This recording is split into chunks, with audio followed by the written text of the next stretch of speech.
95%, c'est la quantité de nourriture qui dépend des sols. On comprend tout de suite l'intérêt d'avoir des sols de bonne qualité. En plus de nous fournir la quasi-totalité de notre nourriture, il nous rend bien d'autres services. Il est le plus grand filtre d'eau du monde et il arrive dans une certaine mesure à neutraliser des polluants, par exemple. Son rôle dans le stockage et les émissions de carbone étant extrêmement complexe, je ferai une vidéo entière dédiée à ce sujet. Les sols sont un milieu complexe et fragile. La quasi-totalité des problèmes des sols sont interdépendants, ce qui rend leur étude assez compliquée. Par exemple, un sol qui s'acidifie à cause de l'homme va perdre en biodiversité et sera plus sujet à l'érosion.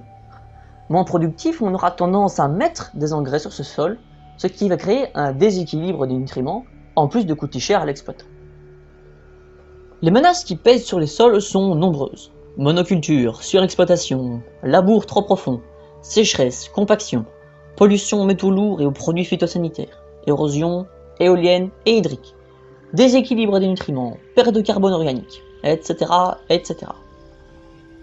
Et pourtant, les sols sont le terrain de travail du métier le plus courant du monde, agriculteur.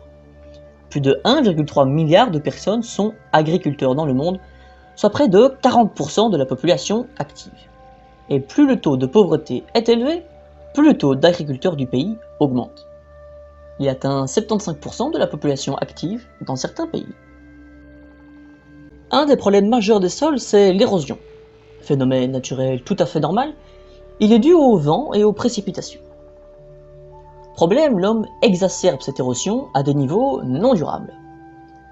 Mais comment l'homme a-t-il exacerbé ce phénomène ? Laisser les sols nus après la récolte, pratiquer du surpâturage et vouloir à tout prix faire des parcelles agricoles d'un seul tenant en arrachant-les, voici quelques-unes des actions humaines qui augmentent l'érosion des sols. Mais bon, l'érosion, c'est rien de bien grave, si. L'érosion entraîne une perte moyenne globale de 0,3% du rendement des cultures annuelles. Si ce taux de perte demeure inchangé dans l'avenir, une réduction totale de 10% des récoltes potentielles annuelles se produirait d'ici 2050. Cette perte de récolte due à l'érosion serait équivalente à la suppression de 150 millions d'hectares de surface agricole d'ici à 2050, donc de 4,5 millions d'hectares par an, ce qui représente environ un terrain de football toutes les 5 secondes. En comparaison, en 2013, la surface agricole de l'Union européenne, Angleterre comprise du coup, puisque c'était en 2013, était de 175 millions d'hectares. Il a été estimé que sur les quelques 494 millions d'hectares de terre en Afrique subsaharienne touchés par la dégradation des sols, 46 le sont par l'érosion hydrique et 38 par l'érosion éolienne. Pour l'Asie, une érosion hydrique grave se produit dans les régions d'Asie du Sud et de l'Est, qui ont des saisons sèches et humides prononcées, en particulier dans les paysages vallonnés et montagneux. Cependant, l'érosion du sol est moins préoccupante dans les forêts permanentes et les rizières. L'érosion éolienne est principalement concentrée dans les régions arides et semi-arides de l'extrême ouest et du nord de l'Asie.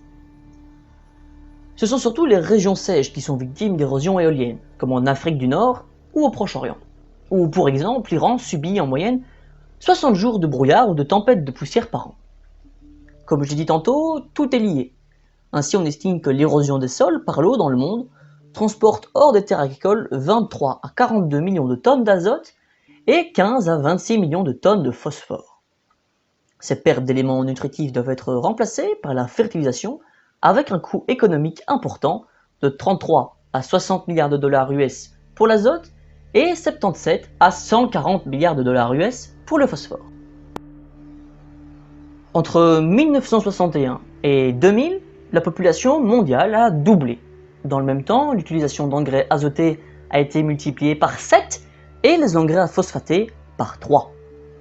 De plus, ces énormes quantités d'azote et de phosphore finissent dans les cours d'eau, les lacs, les étangs et dans les océans. Ce qui provoque une eutrophisation des milieux. Grossièrement résumé, l'eutrophisation d'un milieu aquatique, c'est quand il y a trop de nutriments, l'azote et le phosphore surtout, dans l'eau. Les algues prolifèrent beaucoup trop, et cela a pour conséquence de faire diminuer la quantité d'oxygène dissous dans l'eau, ce qui asphyxie les autres organismes du milieu. Tous ces engrais ont aussi d'autres conséquences. Les sols agricoles sont la principale source d'émissions d'oxyde nitreux, contribuant à plus de 80% des émissions anthropiques mondiales. Les émissions d'oxyde nitreux provenant des sols agricoles devraient passer d'un peu plus de 4 millions de tonnes par an en 2010 à plus de 5 millions de tonnes par an en 2030.